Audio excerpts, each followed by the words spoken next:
ನಮಸ್ತೆ. ಅಪ್ಪ I love you ಅಮ್ಮನ ಜೊತೆ ನೋಡಿದ್ವಿ. ತುಂಬಾ ಖುಷಿ ಆಯ್ತು. ಒಂದು ಒಳ್ಳೆ ಮೆಸೇಜ್ ಇರುವಂತ ಒಂದು ಸಿನಿಮಾ, ಈ ಜನರೇಷನ್ಗಾಗ್ಲಿ ಎಲ್ಲ ಪ್ರತಿ ಜನರೇಷನ್ ನೋಡುವಂತ ಒಂದು ಸಿನಿಮಾ, ಒಂದು ಏನಂತಾರೆ ಗುಡ್ ಫೀಲ್ ಕೊಡುವಂತ ಒಂದು ಸಿನಿಮಾ. ಇದು ನಿಮ್ಮ ತಂದೆ ಪರ್ಫಾರ್ಮೆನ್ಸ್ ಬಗ್ಗೆ ನಿಮಗೆ ಏನು ಅನಿಸ್ತು ಈ ಸಿನಿಮಾ? ಅಪ್ಪ ಮುಖ್ಯ ಪಾತ್ರದಲ್ಲಿ ಮಾಡಿದ್ದಾರೆ.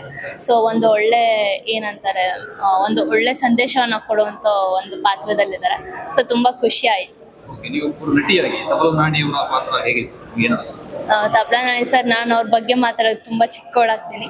ಅವ್ರನ್ನ ಚಿಕ್ಕವರಿಂದ ನೋಡ್ಕೊ ಬಂದಿದ್ದೀವಿ. ಅವ್ರ ಆ್ಯಕ್ಟಿಂಗ್ ಬಗ್ಗೆ ಬೇರೆ ಮಾತೇ ಇಲ್ಲ.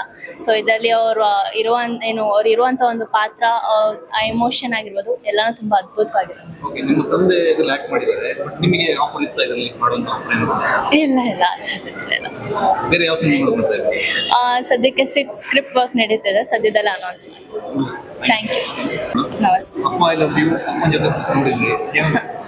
ತುಂಬ ಖುಷಿ ಆಯಿತು. ಒಂದು ಒಳ್ಳೆ ಮೆಸೇಜ್ ಇರುವಂಥ ಒಂದು ಸಿನಿಮಾ, ಈ ಜನರೇಷನ್ಗಾಗಲಿ ಎಲ್ಲ ಪ್ರತಿ ಜನರೇಷನ್ನು ನೋಡುವಂಥ ಒಂದು ಸಿನಿಮಾ, ಒಂದು ಏನಂತಾರೆ ಗುಡ್ ಫೀಲ್ ಕೊಡುವಂಥ ಒಂದು ಸಿನಿಮಾ.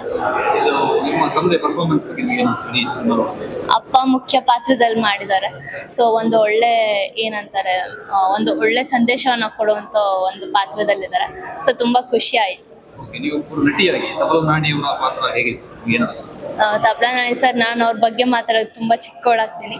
ಅವ್ರನ್ನ ಚಿಕ್ಕವರಿಂದ ನೋಡ್ಕೊ ಬಂದಿದ್ದೀವಿ. ಅವ್ರ ಆ್ಯಕ್ಟಿಂಗ್ ಬಗ್ಗೆ ಬೇರೆ ಮಾತೇ ಇಲ್ಲ. ಸೊ ಇದರಲ್ಲಿ ಅವ್ರು ಇರುವಂಥ ಒಂದು ಪಾತ್ರ, ಆ ಎಮೋಷನ್ ಆಗಿರ್ಬೋದು ಎಲ್ಲನೂ ತುಂಬ ಅದ್ಭುತವಾಗಿದೆ. ನಿಮ್ಮ ತಂದೆ ಇದರಲ್ಲಿ ಆಕ್ಟ್ ಮಾಡಿದ್ದಾರೆ, ಬಟ್ ನಿಮಗೆ ಆಫರ್ ಇತ್ತ ಇದರಲ್ಲಿ ಮಾಡುವಂತ ಆಫರ್ ಏನು? ಇಲ್ಲ ಬೇರೆ ಯಾವ ಸಿನಿಮಾಗಳು ಬರ್ತಾ ಇದೆ?